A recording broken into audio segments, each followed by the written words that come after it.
Hello and welcome back. Today we're going to be making sausage potatoes with sausage gravy. We're going to be using some russet potatoes, some Dijon mustard, a sweet onion, garlic, and butter, as well as some Italian sausage. Let's go ahead and get these potatoes cleaned off, get all the dirt before we get started here. As we start peeling these potatoes, guys, remember to check us out on Twitch Sunday through Wednesday, 5 p.m. Central Standard Time. We stream a lot of role-playing games. There's visits from Fen, lots of fun stuff. Also, while you're there, be sure to check us out on Twitter and Instagram at DillyTheDough1. There's lots of Fen-related content as well as life updates and other fun stuff.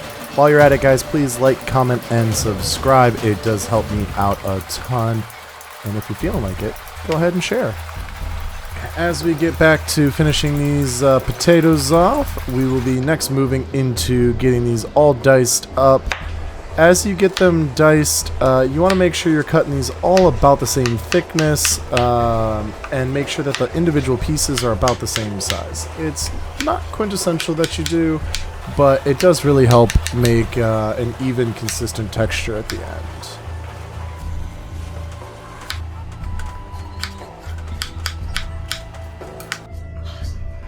Alrighty, guys, and remember to season at every step of your recipe, so make sure you get some salt in that water when you put those potatoes in to boil.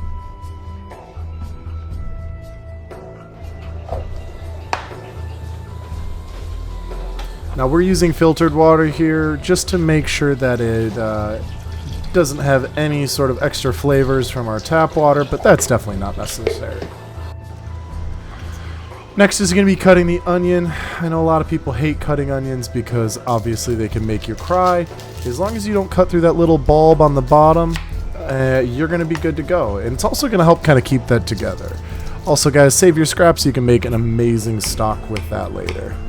Go ahead and slice all the way up to the bulb there as thinly as possible so we can get a nice fine dice on these onions.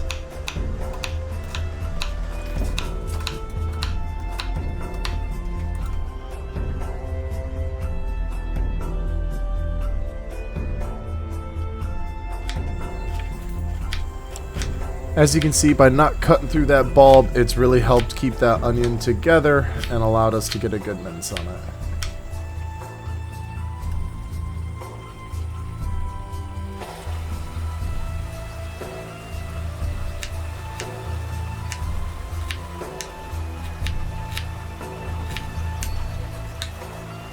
Alrighty, next what we're going to do is get our garlic chopped up. You can use this back of the knife method to crush the garlic and then peel it, or you can use your palm and just kind of strike down and crush the garlic that way. Once all the peels are off, we're going to start chopping this up. We want to make sure that we get a very fine chop to start with, and then we'll go back through and dice it up finer.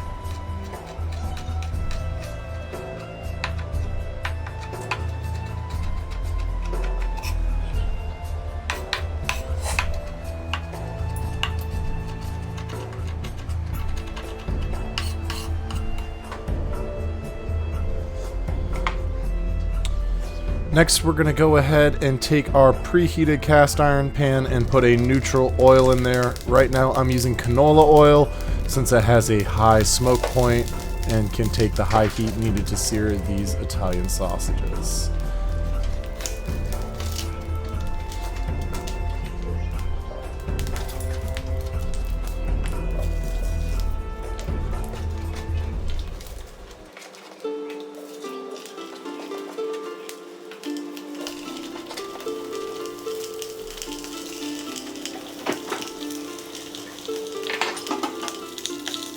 Now I'm using half spicy Italian sausage and half mild. You can really mix and match this however you like. You can do all spicy, you can do all mild. It's really up to you and what you like. It's going to be incredibly flavorful either way. Once you get a good sear on these, we're going to want to go ahead and flip them over. You can kind of rotate some of these also in the pan to make sure that the ones that cooked a little bit quicker are not getting burnt on the other side and that they get cooked all the way through. Now that these are finishing up on the other side, we're going to go ahead and let them cook. Get them off onto our plate now that they have a wonderful sear on both sides. And then we kind of get started on our gravy.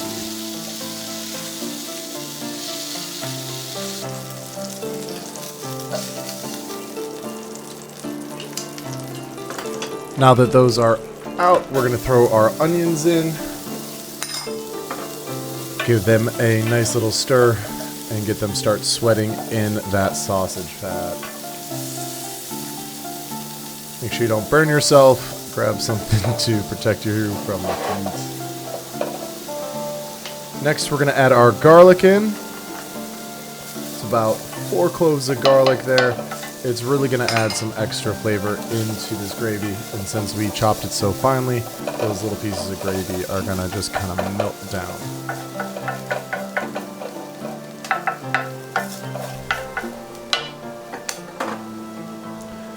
Next, we are going to add our butter. Today we're using Kerrygold unsalted butter. You want to make sure that it's unsalted butter, and you really want to use real butter here.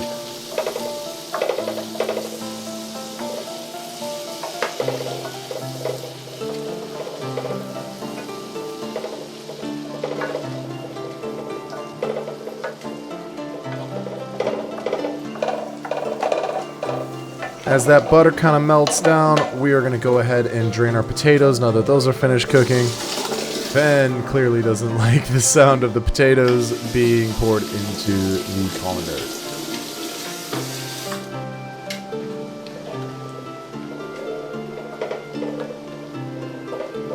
Alrighty guys, this is definitely one of those dishes you don't want to take your eye off for a minute or you will end up with a burnt final product, whether it's the final step itself or one of the steps in between.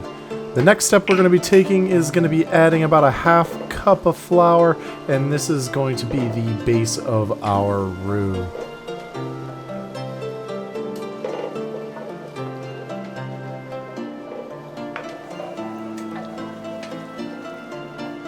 Make sure to stir this in really good and allow the flour to cook for a little bit. It's going to kind of turn a little darker tan, if not almost a brown, once that flour is cooked.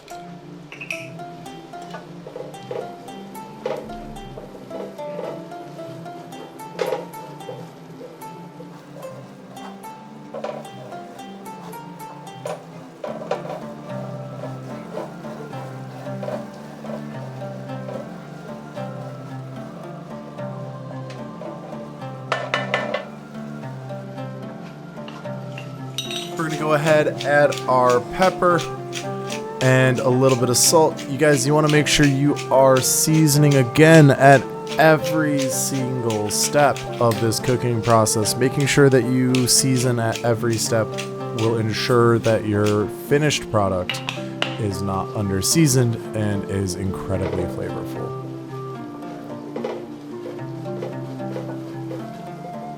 Now that our flour is cooked through, we're going to go ahead and start adding in our vegetable stock. I decided to use a vegetable stock that I made from scraps that I had from other recipes. We're going to add this in a little bit at a time. Make sure to turn up your heat on your burner because a cold burner can cause your cooking process to stop. So as we kind of add this in, make sure to stir vigorously to ensure that this mixes with no clumps. Also, make sure that your other burner's not on from your potatoes so you don't burn yourself. Safety first, guys.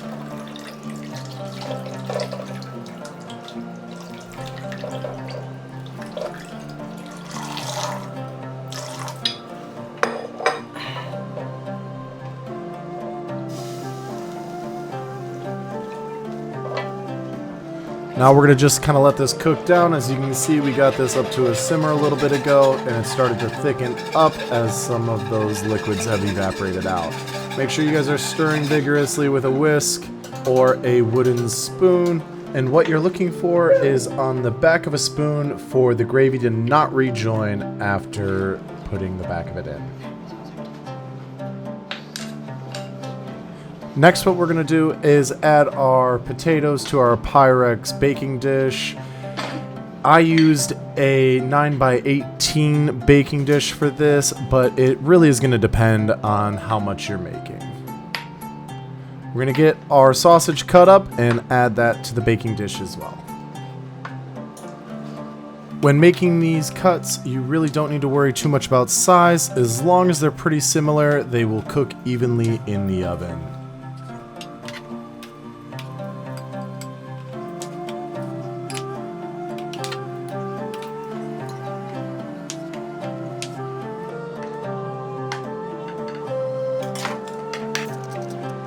Next, we're going to go back to our gravy. We're going to add a little over a tablespoon of that fancy Dijon mustard into our gravy and then whisk that into emulsion.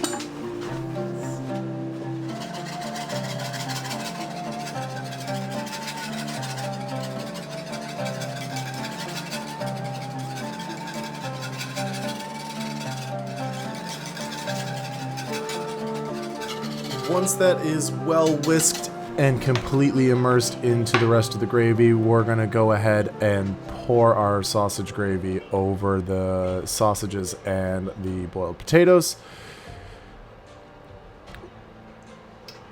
From there, we will get it all mixed together and then pop it in the oven. Remember, everyone, there is a full written recipe in the description below that'll have all of the times, temperatures, and amounts of ingredients. We're going to pop that into the oven, and now that it's out, doesn't that look amazing? We're going to get this plated up and prepare for the close-up.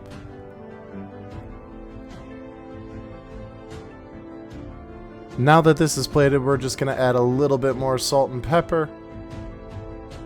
And now it's time to feast. But first, let's hear what our neighbor has to say on this amazing dish.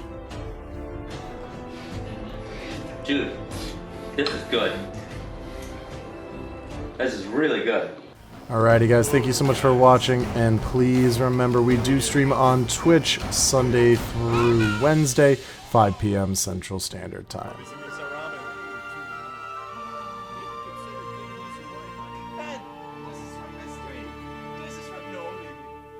Can you give Mystery a high five?